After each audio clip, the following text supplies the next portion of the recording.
it's probably not going to be a quickie because the people are already running late. Okay, see you later. Bye.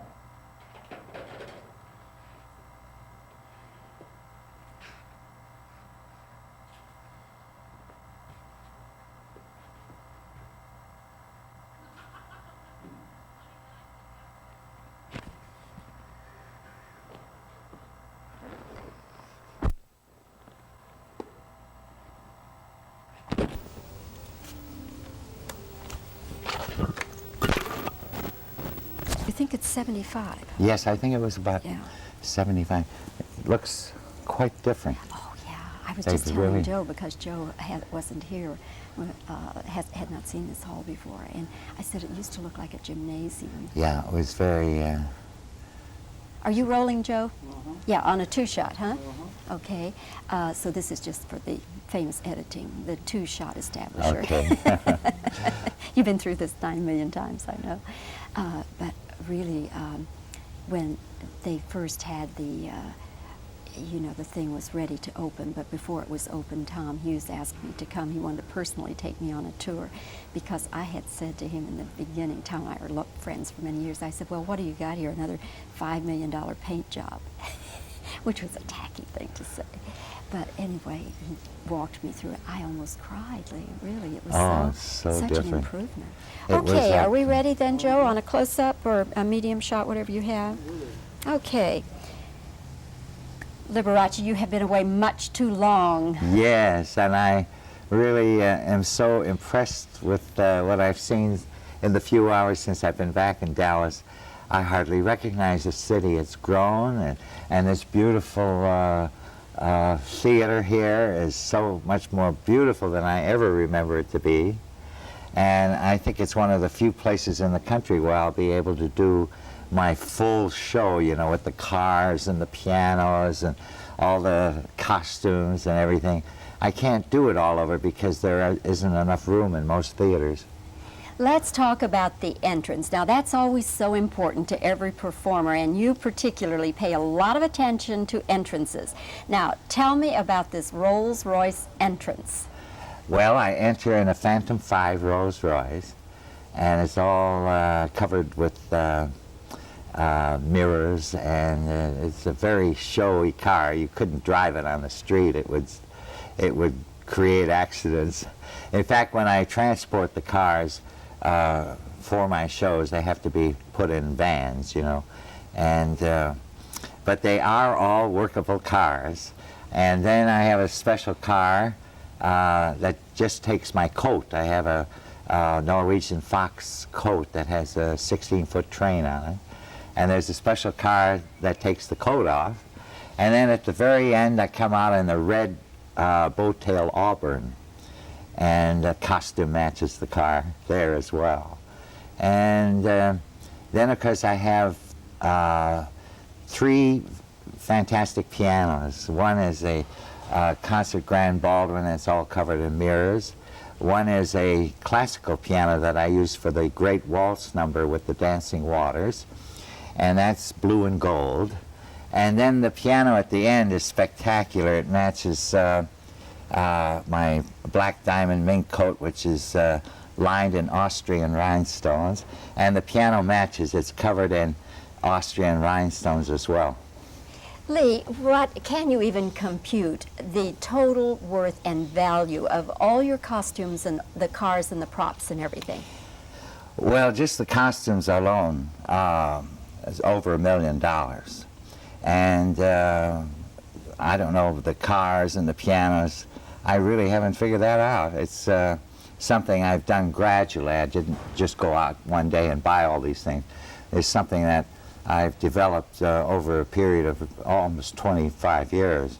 And you keep all those things? Oh, yes. In fact, I have a museum, Bobbie, in Las Vegas, where I house a lot of these things when I'm not using them, plus a lot more that is in the museum at all times.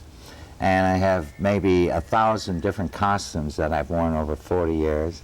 And the museum is a nonprofit organization, and through it I'm able to fund 10 universities with scholarship funds for aspiring young artists. So I'm kind of proud of the fact that through my work, I'm able to sponsor talent in various parts of the country. Lee, do you ever get to the point, though, now, okay, the mirrored Rolls Royce, do you ever get to the point where you think, oh, well, what are we going to do next year? Uh-huh. I'm always faced with having to top myself, but somehow I manage to do it. And sometimes it's in the form of a dare. You know, somebody say, I dare you to do this, I dare you to do that. In fact, just to give you an example, one time in Vegas, I had a very voluminous cape that I used in my finale, and I ran off the stage, and the cape billowed up in the air, and it actually lifted me off the floor. Not far, you know, but I was airborne for a few seconds. And I said to my stage manager, Ray Arnett, I said, Ray, I actually felt like I was flying. And he said, well, you can, you know. So the next day, he called the man that flew Mary Martin and Peter Pan and flew Sandy Duncan and several other people. And he fitted me with a harness. And the next thing, I flew off the stage 25 feet up over the audience. It was a really exciting exit, you know. It's just one of those things that I never thought I could do, but I did. Have you ever discarded any ideas for one reason or another, that they were too expensive, too gaudy, too something? Well, I don't think so. It seems like everything I've ever tried, I'm pretty almost 99% sure it's going to work. The only time, I guess, I did something on a dare that I really didn't think would work was during the hot pants craze. And just for a gag, everybody said, you ought to wear hot pants. I said, oh no, that's going too far. But I wore a hot pants, red, white, and blue outfit to the theater one night, backstage, you know, and everybody said, oh, you gotta wear that on the stage. The audience will love it. I said, oh, I don't know, I don't think so. So one night, just for the heck of it, I tried it, and it brought down the house. And then I took it to Australia, and I took it to England, and I did a march with a baton, and I had, everything was red, white, and blue, you know, and it was crazy. Well, Lee, we know anytime, I've seen you so many times, you've never done anything except entertain me to the hilt. I've never been disappointed. So. Well, that's what it's all about. I think if I can make people forget the daily world and all the problems that we have to live with, and make them a little happier when they leave than when they came in, then I'm doing my job, and I love my work, and there's not a thing in the world I'd rather be doing. Well, just keep on doing it year after year, and don't wait so long to come back and see us. Oh, thank you, Bobbie. Thank you, Lee. Pleasure. That's just great. Thank you. And we'll be here tonight to see you. Oh, great. Oh, I wouldn't miss it for We'll have anything. fun. Yeah, I know.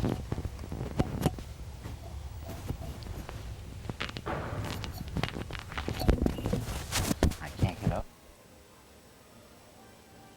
Okay.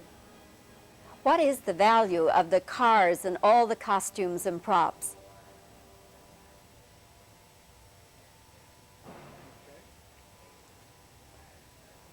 What do you do with all these things when the show is finished?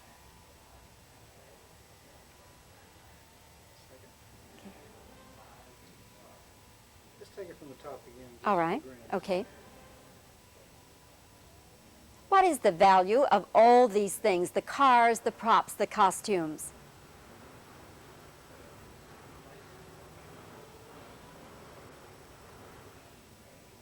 What becomes of the cars and the costumes and the props and everything once the show is finished?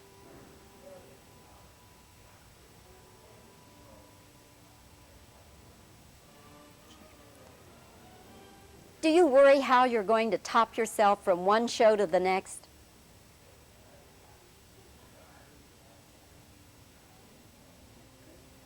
Where do you get the ideas for all these things?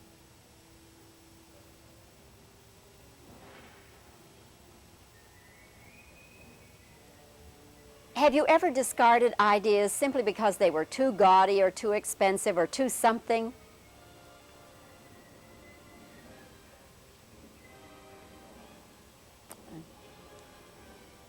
Deep down, what are your feelings about the kind of entertainment you do? Let me take that again. There's kind of a lot of racket. Deep down, what are your feelings about the kind of entertainment you offer?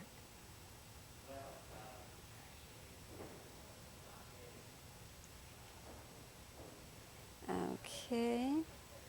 Now I'll just give you some reactions.